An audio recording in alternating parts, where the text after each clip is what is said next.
President Trump says preparations are proceeding for his summit with North Korean dictator Kim Jong Un.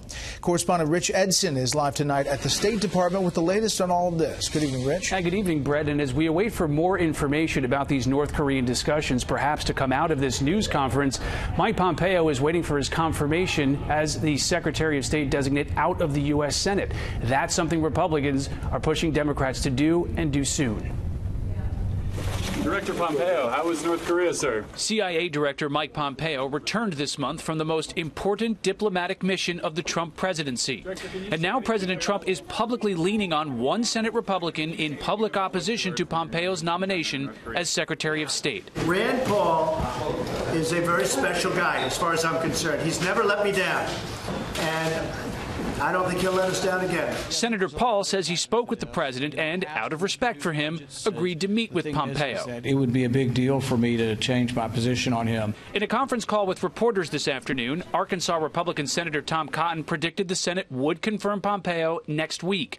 He argues it would send a very bad sign ahead of the president's summit with Kim Jong Un if Senate Democrats rejected his confirmation. Republicans say they're targeting Senate Democrats from Republican-leaning states and argue Pompeo, with his meeting in North Korea with Kim Jong Un, is already leading American diplomacy, speaking for the president, essentially acting as Secretary of State.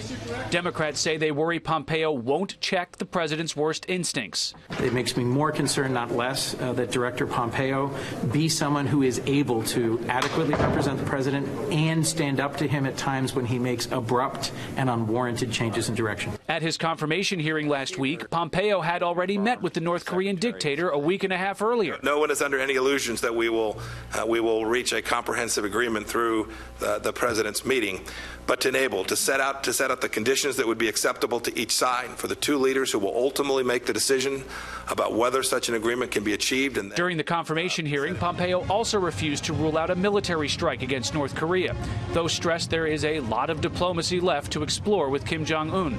He also stressed the U.S. is not looking to overthrow him. What is unknown about the president's summit with Kim Jong Un is where, when, and what Kim Jong Un may be willing to surrender, and what the United States is willing to give in return.